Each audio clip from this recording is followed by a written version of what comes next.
Hello everyone and welcome to our panel discussion, Global Risk Landscape, the Integrity Index. I'm joined by my colleagues Sarah Hillary and Tim Foster to discuss the risk trends identified in this year's research. Before our panel discussion begins, I'd like to make you aware that all attendees are on mute for the duration of the session. We welcome your comments and questions to the panel, which you can submit using the Q&A box to all panelists on the right-hand side of your screen. We launched our Global Risk Landscape 2020 report this month, presenting the findings from our survey with over 500 business leaders across the globe, exploring the ever-increasing need for businesses to show integrity and how this impacts on their brand and reputation. With our panel today, we'll be discussing the interesting results that came from the survey, which includes 70% of respondents believe their organization has experienced an event that posed a threat to its reputation.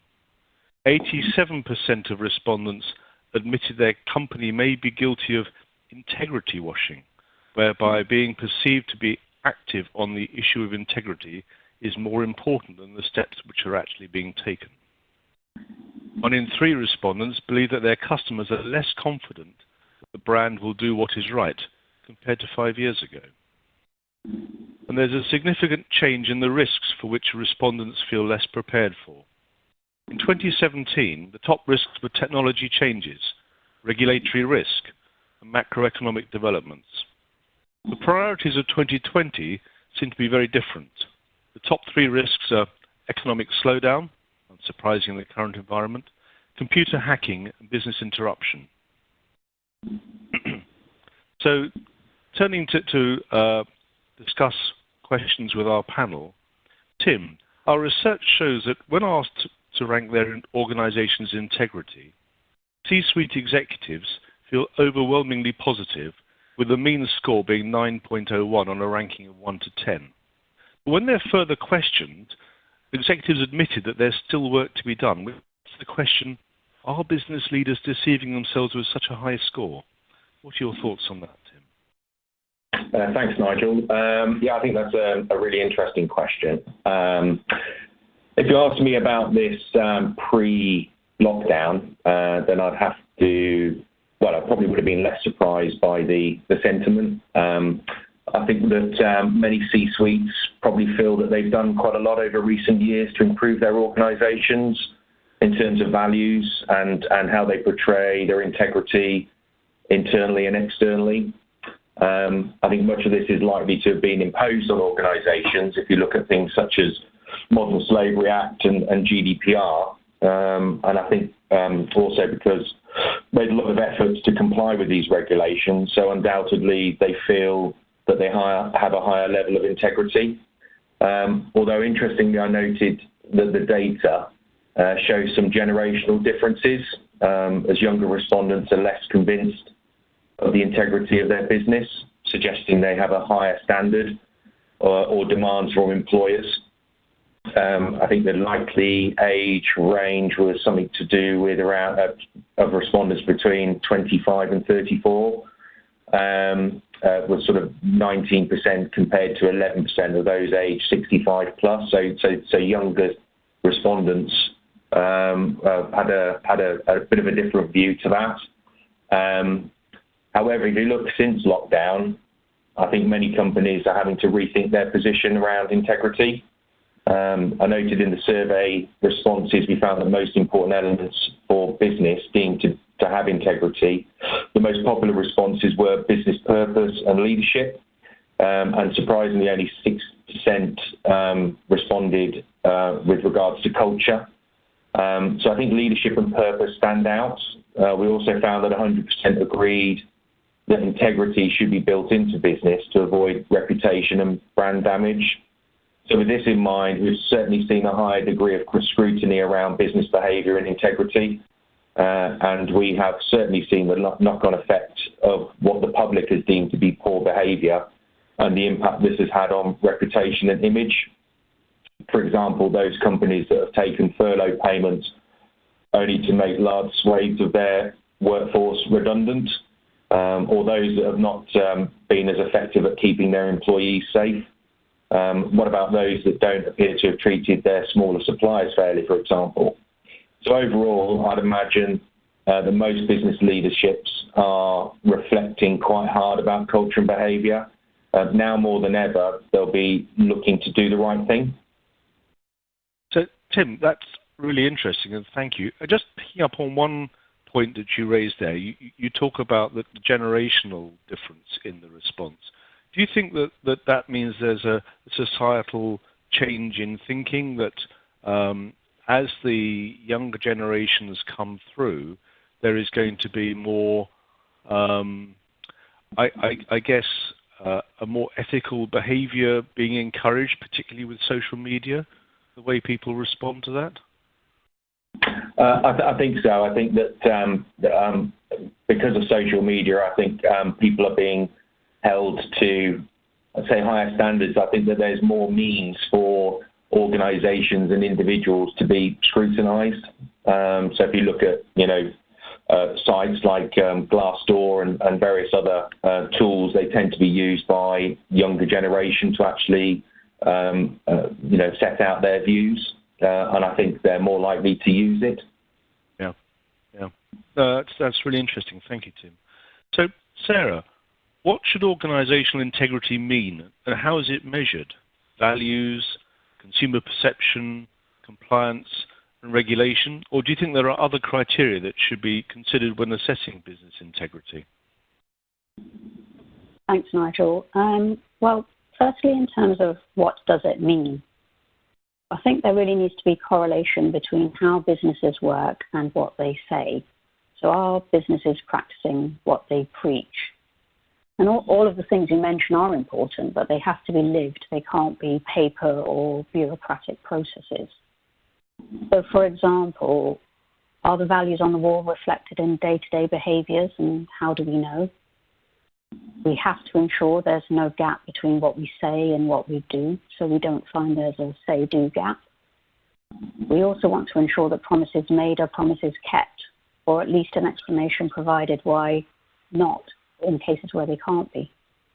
But some of the criteria that we might consider to include would be around, Tim's already mentioned culture, but getting tone from the top right.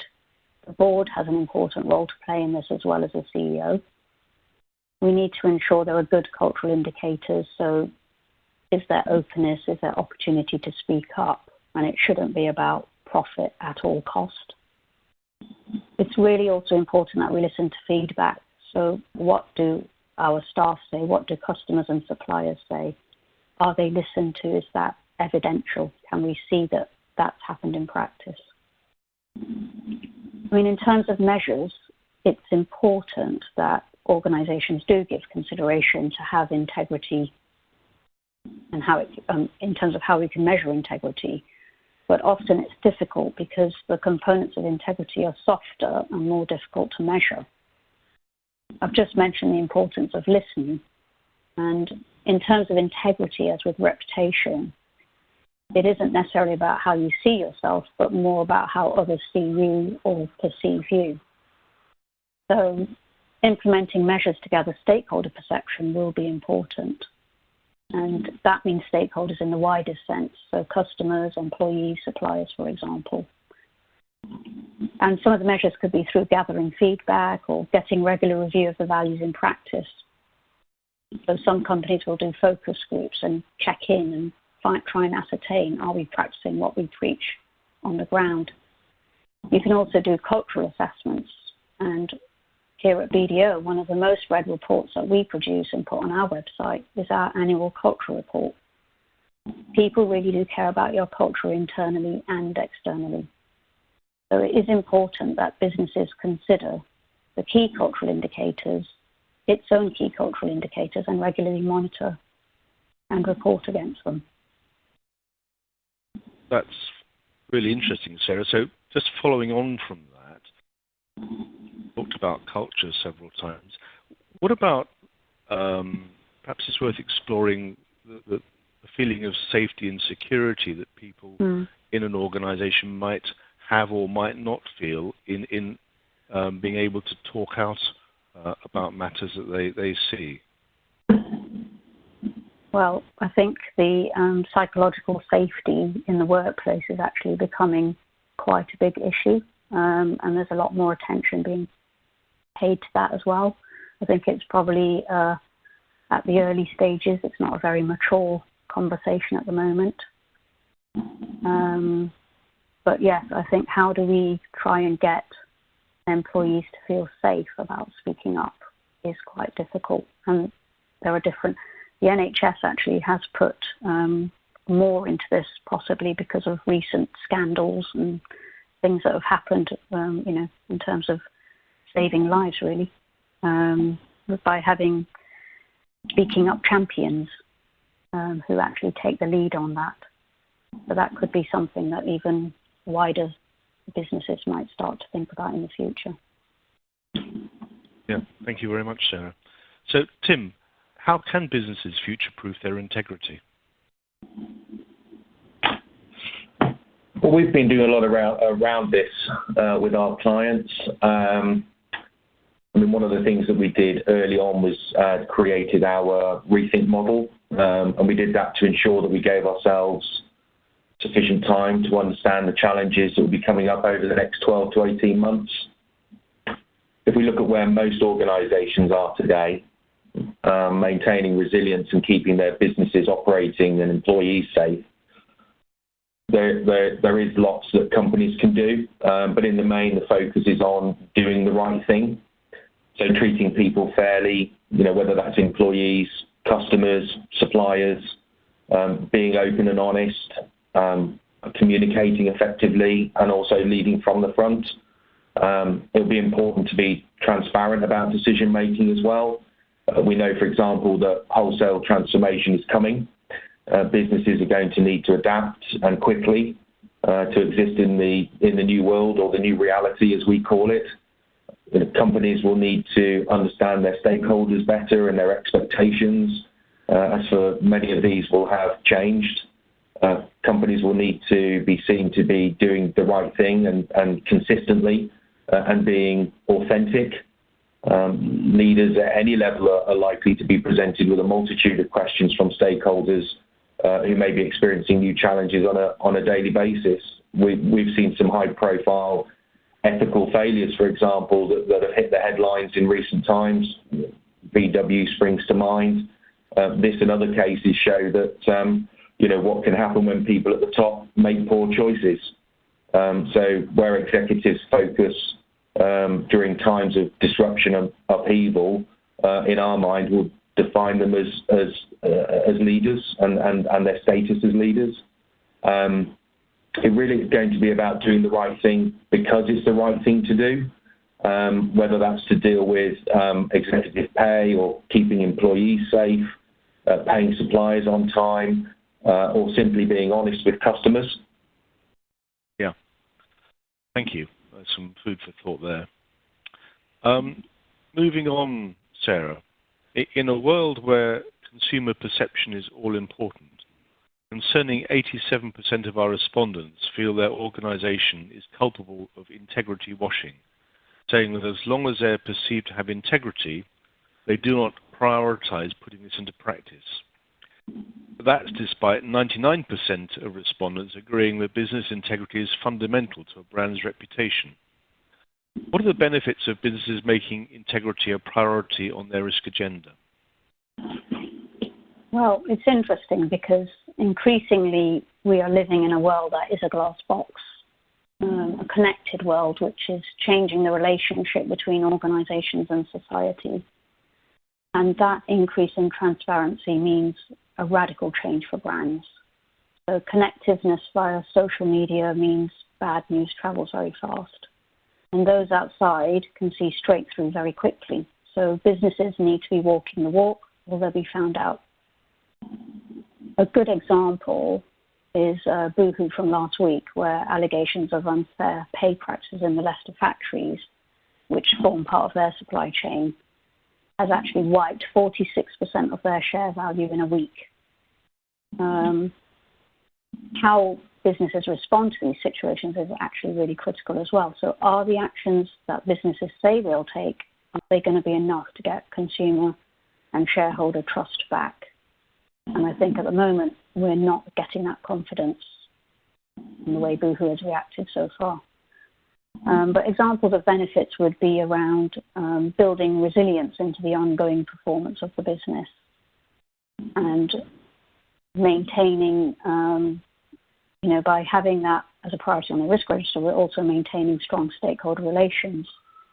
So with staff, with customers and suppliers, and all of that will enhance business performance. I think it will also encourage open dialogue and communication around integrity risks, so including conflicts of interest, fraud and anti-bribery and corruption. So those are all reasons why, there are really good benefits in including this on the risk register and agenda. It is, Tim. It's not just the issue, but it's the way businesses respond, isn't it? Yes, absolutely. And I think if they, we've seen good and bad examples of how businesses have responded. Yeah. Okay, thank you very much, Sarah. So the next question I want to ask is that when we go back to the survey, 86% of respondents across the board agreed that CEOs and leadership should stand at the forefront of their brand and speak up on important issues. However, it's all too often that the public remember business leaders who make poor decisions and demonstrate poor corporate behavior. So, Tim, some businesses can do well from having a well-known CEO, but it can also be a high-risk factor. How can leaders get that balance right? I think that's right, Nigel, with regards to it being a high-risk factor. We live in a media age, so many more of our leaders are out there, front and centre, whether it's on TV, social media, or even having cameo roles in movies. There appears to be an ever-increasing number of high-profile leaders. Some have gained, their fame for wrong reasons, and there are some that have managed to maintain a more positive image. But a well-known CEO can be beneficial. If you look at people like Bill Gates and Steve Jobs, even Richard Branson, for example. But even these titans of industry have fallen foul of negative press. But does that lessen the brand? Or are their companies strong enough to bounce back and sail through, those tougher times and hotspots? I found it interesting actually thinking about this question that a Harvard Business Review reported in March actually that the CEO turnover has reached a new high. I think it was around 1,600 chief executives were left or ousted from their posts last year. Fortune even called it the great CEO exodus from memory. So if you look at high-profile exits, for example, WeWork and Nissan, while many CEOs have left their jobs due to the usual reasons, I suppose, for retirement or moving on to other roles, there are still quite a few that have gone because of allegations of professional misconduct or even sort of more profound scandals. I think much of this is related to the behaviour of the key individuals, when it goes unchecked. So I think it's really important that you have a strong board in place, one that's proactive and actually isn't afraid to challenge the CEO. I think there also needs to be much greater transparency around key decisions, and also really robust plans for managing those less favourable or less savoury messages. Making sure that we're ready for those. And what sort of balance do you think businesses should strike in trying to get that message right? Well, again, I think it's it's going to be an interesting one for individual companies, really. Do you really want somebody? If you look at the profile of CEOs, there are a whole raft of CEOs who aren't necessarily high profile. but are the CEOs of outstanding companies. So I think again it depends really. I found that it depends on the sector that you're in, for example. So if it's very brand driven company, then your CEO tends to be a bit more out there, particularly if the brand is related to an opinion or a lifestyle or those sorts of things. But then you have people like the head of Microsoft and CEO of Google, who have sort of yes, they're out there, but they're not sort of out there in terms of sort of social media as much, unless you're in that specific industry. So and it's getting the balance right. I think is some of it's about maintaining a level of control. Yeah. Okay, that's really helpful. Thanks, Tim. Sarah, that's more of an external perspective, but from an internal perspective, what are the alternatives for building trust with employees? Well, Nigel, I think that this is really all about setting, enforcing and reinforcing behavioural expectations with staff. So there should be reward mechanisms for desired behaviour and transparent action taken where expected behaviours are not met. So, for example, in cases of discrimination, bullying or harassment. And in the past, those were perhaps done more not openly. Action may be taken, but people may not have been so much aware. And it's a challenge now to try and be a bit more transparent with that, but whereas at the same time being discreet. Tone from the top is also critical, and leaders need to take responsibility to build a culture where staff do feel able to speak out, as I've mentioned before, where they can share information and respond positively to new ideas and suggestions.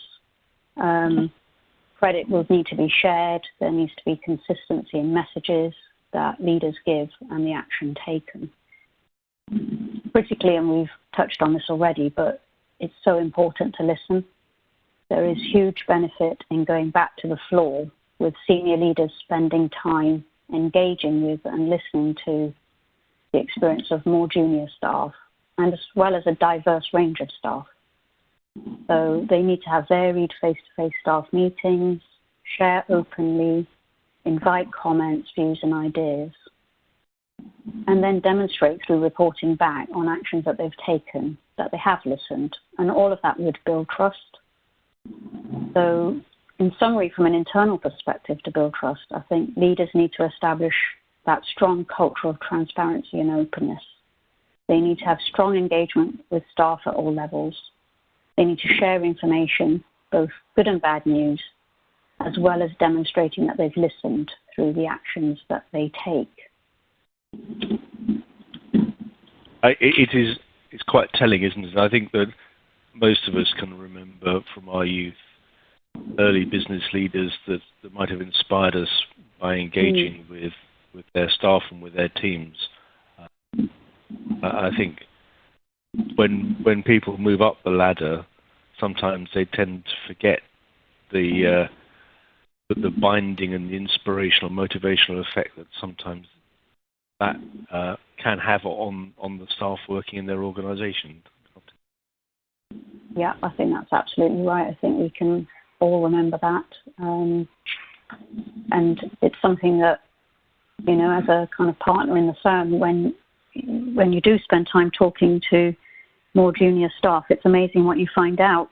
And sometimes you're thinking, I'm so busy, do I have 5 minutes to do that? But actually, that is such a valuable part of the time and a really important role that we have. Yeah. Do you find that, I suppose it's a slightly side question, but do you find that more or less difficult at the moment with the lockdown? Engaging with other team members. Actually, I've found that people tend to reach out to you a bit more. I don't know if that's because they obviously we used to have the coffee room conversations and things, but now I'll get people saying, Sarah, do you have 15 minutes for a chat? Or I'll reach out to them and go, how are you? What's going on? And we'll do a bit of a Zoom call. So, I think it's just trying to replace those coffee room conversations in a different way. A little bit more formal, but actually in a way it works quite well because you get that one-to-one specific time to speak to them. Just a matter of adapting to the circumstances, isn't it? Yeah. Thank you, Sarah. So, Tim, what approach have you seen businesses in the market use to embed organisational integrity? Yeah, that's a good one, Nigel. I think in the main, most of it comes down to setting clear company values and aspirations. It definitely needs to come from the top, and the board need to be clear in what these or what the values should be. As I said earlier, it's about being authentic and honest and fair. But most importantly, it will come down, it will be about being consistent in living up to these values right across the business. So the values will really need to be very clear and well communicated. We certainly look to see it, and companies that I'm working with that do this well is where they've integrated it throughout their organisation, but integrated it throughout their systems and processes. And built it into metrics and performance appraisals. And it'd be really important to show that the key decisions are being made with those values in mind. And making sure that we are communicating that we are doing that throughout the organisation. So, it's interesting because you mention processes and metrics in place. I guess the value of those processes and metrics are only demonstrated if you can see that they actually have an impact on the way that the business works and the culture of the business and the way it reacts. Is it possible to get a two-strand approach where you've got the formal processes and then what really happens in the business? I think so, because I think you can do it by the reflection on sort of more formal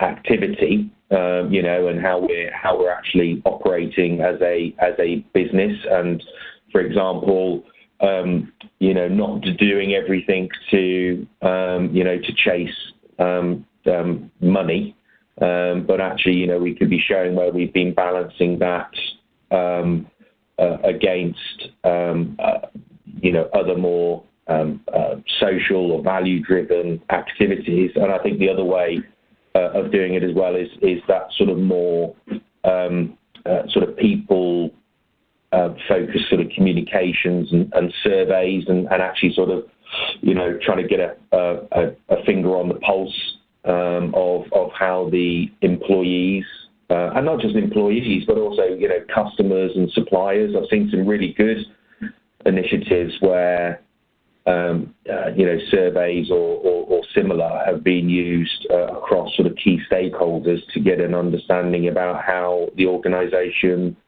is perceived and whether it's felt that they are living up to their company values. So, Sarah, who should take the lead on integrity? Well, as I mentioned before, tone has to come from the top, from the board down. It's not just about the CEO. But also we need to cascade that then through the hierarchy with clarity on responsibility, accountability, as well as consequences. But it's important to remember that everyone in the business has a responsibility for integrity. And that came through the survey quite clearly, with 61% agreeing that integrity should be fundamental throughout the organisation and each individual should be an agent of integrity. So clearly, respondents to the survey did feel that it is everyone's responsibility. So I guess that comes back to the points you were making earlier about culture as well, doesn't it? Yeah. If the business has that culture of openness where people feel able to pick up and run with these things, then they probably will do. If there's more of a culture of fear or organizational hierarchy, then sometimes that might not happen. Yeah, and everyone in the organization is an individual, and they will have their own values and ethical perspectives. But what we want to do is try and get the organizational values and behaviors, especially when it comes to integrity, embedded in the organization, so that we try and get everyone working together. Trying to avoid that dissonance between what the organization claims and what really happens. Yeah. Thank you very much indeed. So turning to the next question, according to Edelman's 2019 Trust Barometer, only 56% of consumers trust businesses to do what is right. How and why is customer confidence in a business vital, particularly in light of recent events around coronavirus? And more particularly, what can businesses do to build or regain that confidence?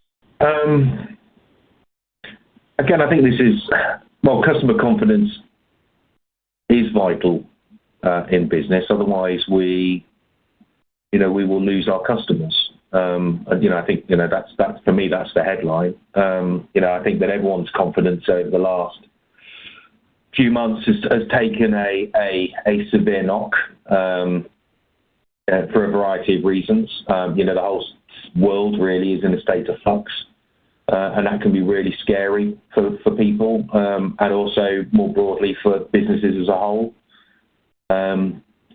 We've seen whole sectors that have been impacted by coronavirus in ways that we couldn't have imagined. So creating confidence is actually essential. Customers will actually want to know that their needs are being met. Whether that's going to your corner shop or as an end-to-end customer, or even B2B. I mean, we've seen dramatic impact on supply chains,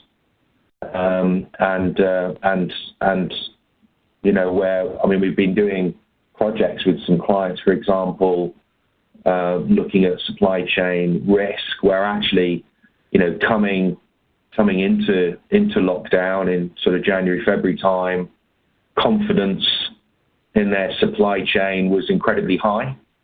But actually, that diminished very, very quickly.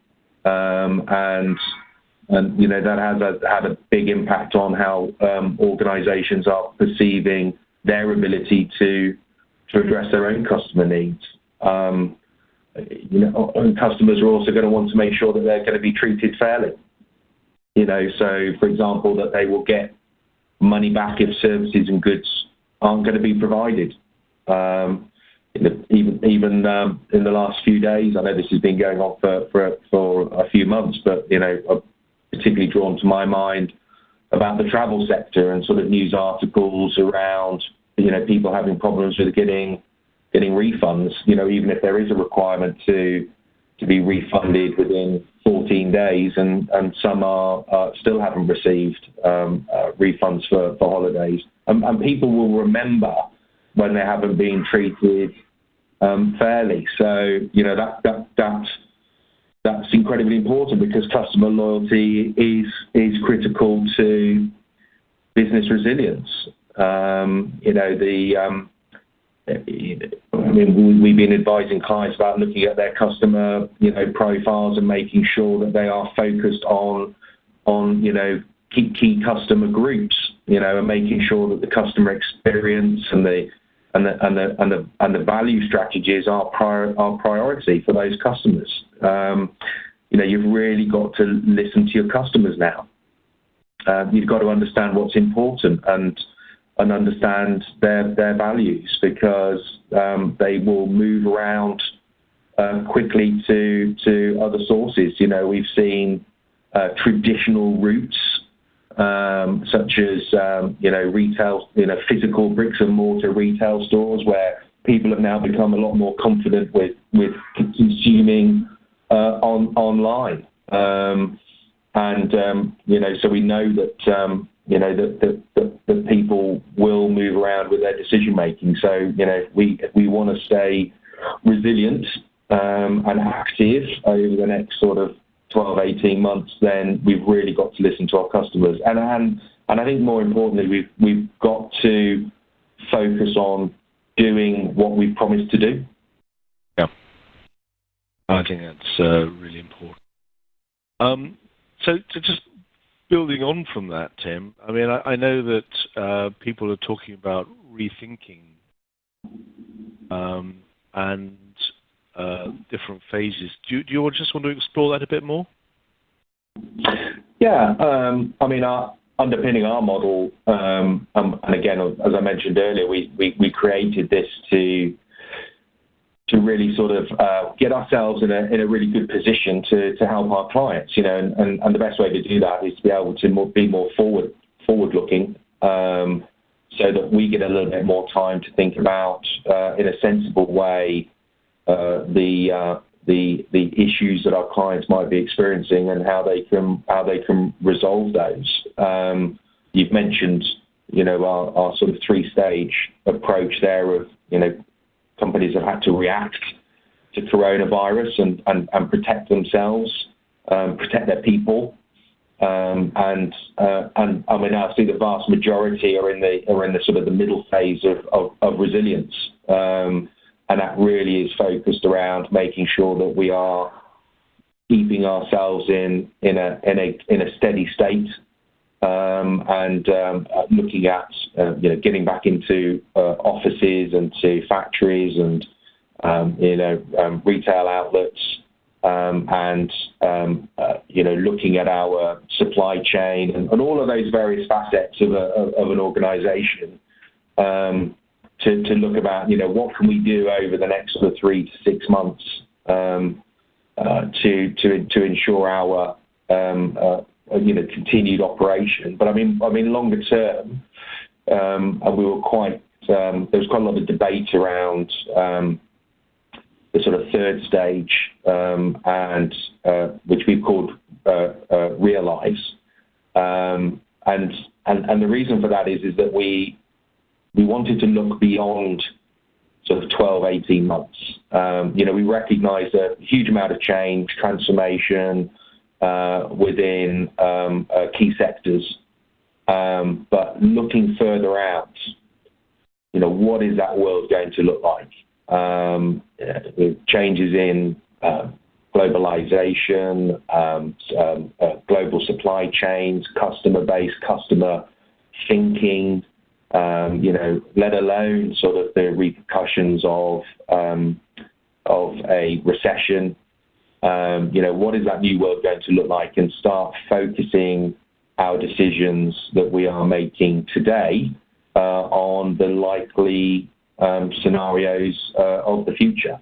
I think that's really important. And I think, again, coming back to the question on confidence, by being able to think longer term, that will give your and being able to sort of communicate your thinking around that, I think that will give your customers the greater confidence about your organisation and its ability to serve their needs longer term. That's quite thought-provoking stuff there, Tim. Thank you. So, Sarah, moving back to strategies and integrity, what strategies do businesses favour when implementing integrity? Well, I think, Nigel, that the starting point, as we've talked about already, is really around establishing the right culture. And that can be done through having a strong core purpose supported by values and behaviours. And what we've seen is that businesses will typically set fairly robust policies and procedures for staff that will set out frameworks around the way we work, the importance of business integrity, what that means, and also what happens when there is non-compliance. How do they respond to that? as part of implementing those policies and procedures, you would expect there to be training or workshops to reinforce those messages and raise awareness amongst the staff base. I think that also, it's quite evident from what we've seen recently that there also needs to be really deep understanding about the business and the wider environment. So, for example, the extent of supply chains and having a good handle on what's happening down the line. And even with customers, Tim's just touched on trust with customers, but, you know, we all too often see the damage that's done through association. So who are we engaging with? Do we understand it? Do we understand the consequence of it, positive and negative? And I don't think these strategies can be simply internally focused anymore. So, you know, to build trust and demonstrate integrity, they also need to be shared with external stakeholders and supported by good communication. So some business will actually do an annual report on integrity and put that on their website and make it available to a wider stakeholder group. Thank you, Sarah. So, Tim, with regards to COVID-19, I mean, Sarah, in an earlier answer, mentioned point about businesses being in glass boxes. But with regards to COVID-19, what should employers' responsibilities be in terms of being transparent? And how should they respond to potential backlash over decisions made? Well, I think that is really interesting about employers' responsibilities in terms of being transparent. You know, employee morale's been hit really hard. You know, and there's a lot of worried people out there, as I mentioned earlier. You know, people are worried for jobs, worried about their futures. You know, and to a deeper extent, worried sometimes about going outside. You know, in the current environment. So they're going to be needing more certainty, more assurance, and that's hard when we still don't know what the future will be.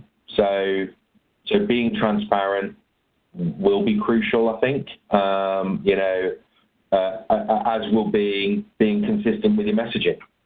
You know, avoid giving the wrong impression is critical. You know, you only need to look at those companies that put large numbers of employees on furlough, only to end up implementing substantial redundancy programs, you know, to see the impact that can have on reputation. So I think you know, being transparent and being transparent about your honesty and your integrity is going to be even more important. So I think they have a much higher degree of responsibility to be transparent. You know, CEOs, you know, and leaders, they now have multiple roles. You know, they're not just a figurehead. They've now got to be seen to be caring for employees, you know, managing supply chains, outperforming market performance, etc., and profitability and shareholder needs. But at the same time, you need to tell people the truth. You know, avoid making things sound better than they actually are. I think people are prepared for that at the moment. You know, and we found that openness and honesty and you know, even if you're having to get across to your stakeholders that you are being prudent and simply on the basis that you just don't know at the moment, I think actually is you know, plays as a strength. Okay, thank you, Tim. I'm conscious of time. We've got about 10 more minutes. I've got one more question I want to ask, and so if we could perhaps answer this one really briefly, because I think there are one or two questions that are coming through as well from participants. So my last question is, by running this annual survey, we see how executives' worries respond to an increasingly fast-changing world. We've seen that with adjustments to lockdown as well. This year, economic slowdown has leapt up the rankings of risks. Executives think their business is least prepared for, with computer crime coming second business interruption as the third top risk. Concerns about economic slowdown are clearly linked to the COVID-19 pandemic, as are worries about business interruption. Companies have had to make rapid changes to infrastructure and working practices, triggering a long-term rethink about their business model and strategy. So, Sarah, with this in mind, what concerns you most in terms of businesses responding to the crisis? I'll try and be brief with this one, Nigel, but I think as we found out, it's not simply about our workspace and safeguarding that anymore. Historically, business continuity plans focused very much on the fabric of the business, including technology, but actually it's very much about our people. People need to come first. And businesses that are demonstrably focused on ensuring the safety and well-being of employees will find that they engender loyalty and support in the crisis period. Openness and transparency as the organisation responds is key, as we've talked about. I think one other issue that we haven't talked about yet that's coming into focus is that of board agility. So the ability of the board to respond to the demands for quick decision making. And this comes back to board composition in many ways. So are the right people on the board to support it in the time of crisis? And finally, it's well documented that lots of organisations had pandemic on their risk register, but what they didn't have was a tested plan to deal with it. So there needed to be stronger consideration of what is the impact of a pandemic, and then how do you plan for it.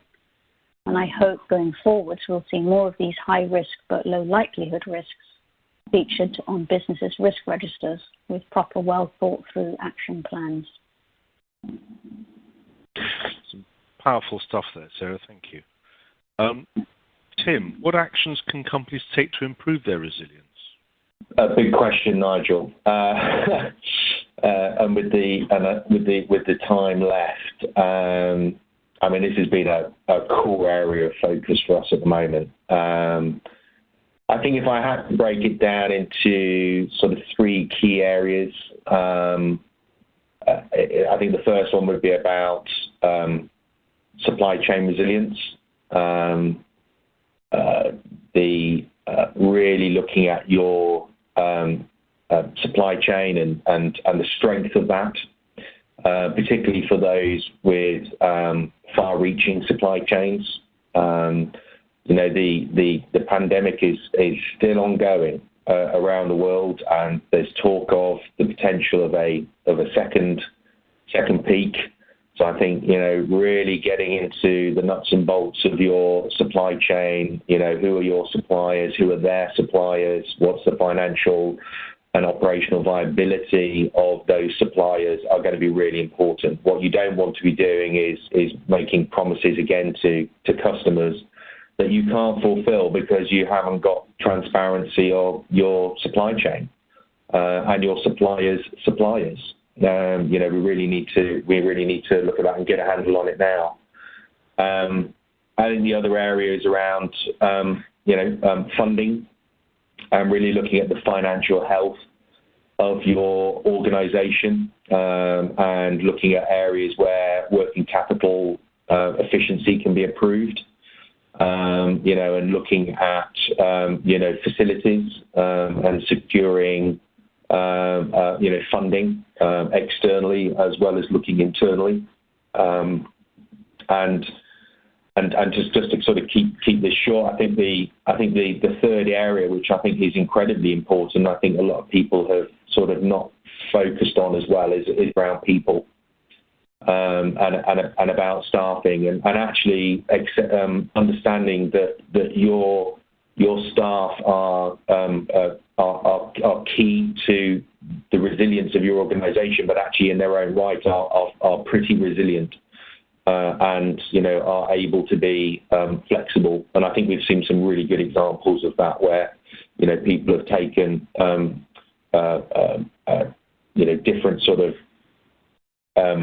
working time frames and working on sort of 3-day shifts and all sorts of things, and being very, very flexible, and really looking at the sort of the skills that you've got and making sure that you are utilising that in the right way.